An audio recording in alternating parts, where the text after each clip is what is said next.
on this trip. I'll understand if you need to take a break at any point. Just find a safe place to stop and remember to pause the game by pressing P.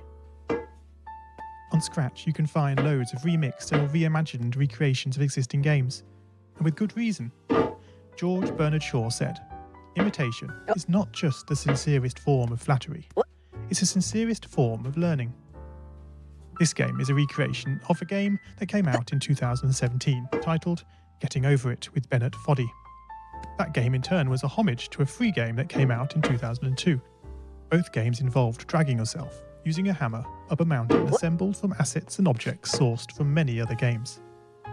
It seems appropriate then that, when trying to recreate Getting Over It in Scratch, that we should construct our mountain from the same assets used in literally millions of Scratch projects, the unmistakable contents of the Scratch costume library. Unlike Unity or Unreal, Scratch does not provide you with a built-in physics or 3D rendering engine. It has no state-of-the-art debugger, you can't even pause your scripts. We are forced to program old school. Our experience capped at 30 frames per second on a 480 by 360 pixel stage. But these very restrictions force us to experiment, to think out of the box, to grow as developers as we become masters of all things Scratch. And let's not forget, what we lack in technology, we make up for in community. This fantastic bunch of budding software engineers, building, learning, creating, playing, remixing, as diverse a group of people as the very Scratch assets we now so skillfully attempt to ascend. The act of climbing, in the digital world or in the real world, has certain essential properties that give the game its flavour. No amount of forward progress is guaranteed.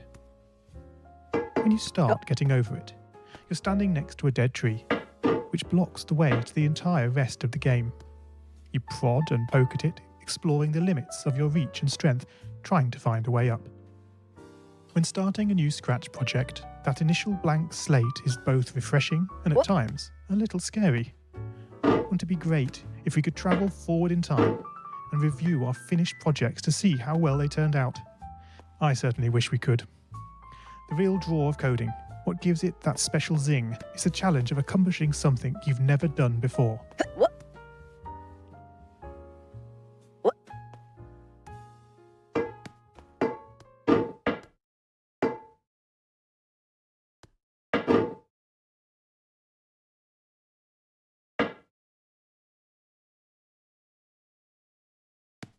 At this point, you don't want to fall into the trap of rushing into creating loads of content, designing all the levels, the player costumes, all the easier stuff that can be perfected later.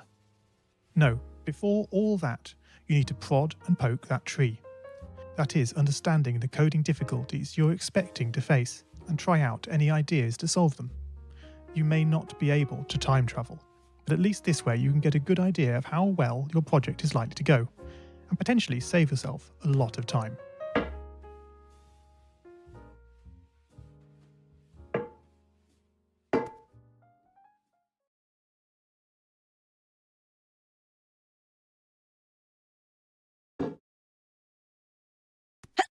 Oh my God! F you!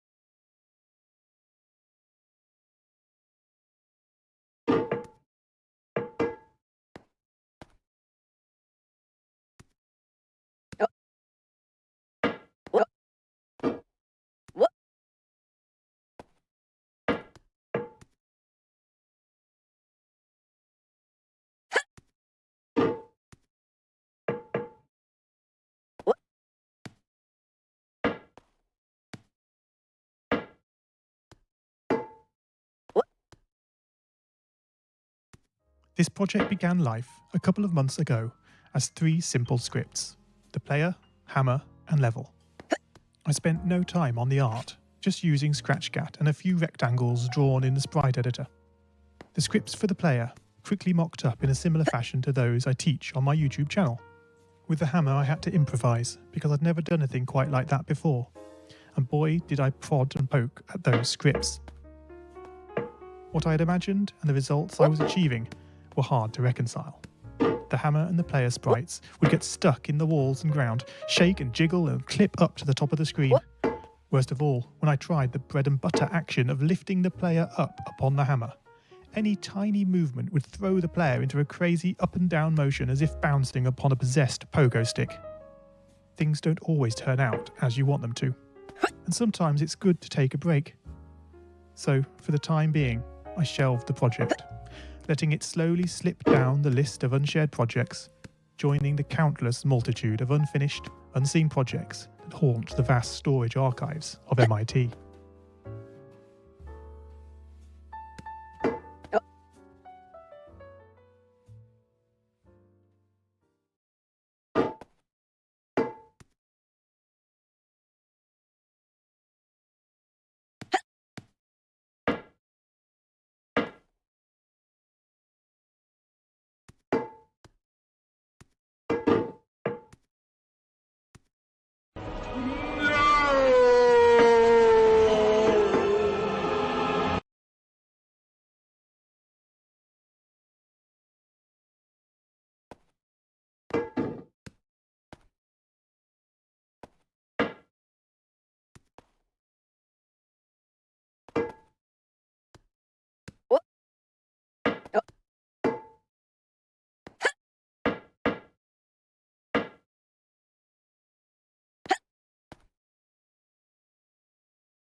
Have you, as you've been playing this game, stopped to wonder how you can balance on a hammer that is held out to one side?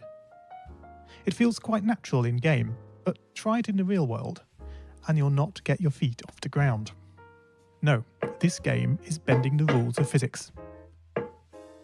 Although I was not actively working on the project, the desire to code the game and solve the initial problems constantly played on my mind. Finally, I decided to give it another go. Research is a powerful tool. Don't just rely on what you think you know. YouTube can be a great resource for gameplay videos. Being able to pause and rewind the action is invaluable. Did you know that you can step through videos frame by frame using the angled bracket keys? My research helped to confirm many thoughts I'd been having, and also uncovered some nuances around mouse movement that had really got me stumped. All this was food for my brain, and I was super fired up to bring it all to scratch. And so, back in Scratch, I completely restructured the player and hammer scripts, bringing the scripts together in a single sprite. This allowed the movement of the two objects to be tracked together and to move dependent on each other. Of course, in coding, as in real life, you often have to compromise. It isn't reasonable to implement a full physics engine in Scratch, but often it's enough to create a good estimate of what the player is expecting. 1 + 1 is 2. If this wasn't always the case, if sometimes the answer was 3, then we would be in trouble. The addition operator is therefore referred to as deterministic. Similarly in Scratch, if your player sprite reports that it isn't touching the level, then you would expect, assuming the player is not moved relative to the level, that this would continue to be the case. As it turns out, the sensing block in Scratch does not behave like this. It can be non-deterministic. This is down to how Scratch draws its sprites. Their size and shape can change very slightly depending where on the screen they are first visualized. This can easily break a carefully crafted platforming script, resulting in sprites becoming trapped, teleporting to the edge of the screen, or worse of all, your game freezing up. One solution I'm fond of using is to create a short fix-up script that, on detecting an unexpected collision, moves the sprite this way and that in an ordered pattern until it finds a spot close by where the sprite no longer reports as touching the level. This is an important feature in this game. It should go completely unnoticed to the player, but without it the game can go horribly wrong.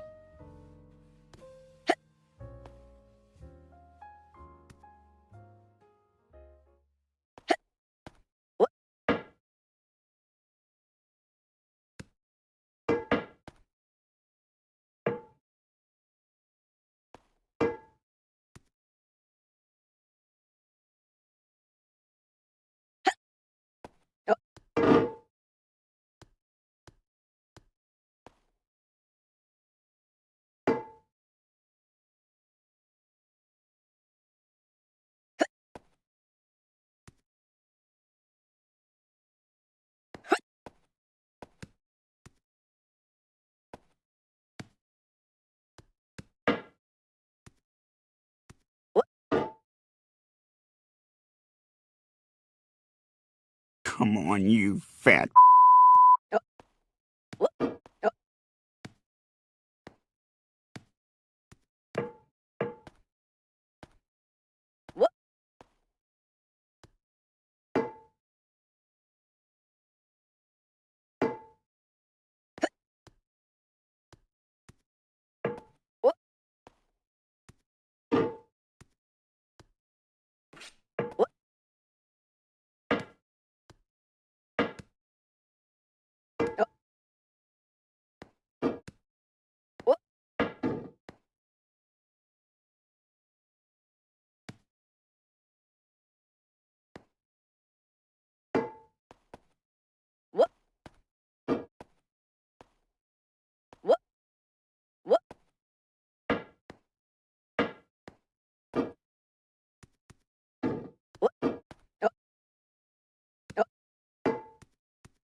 No, no, no, no, no, no, no.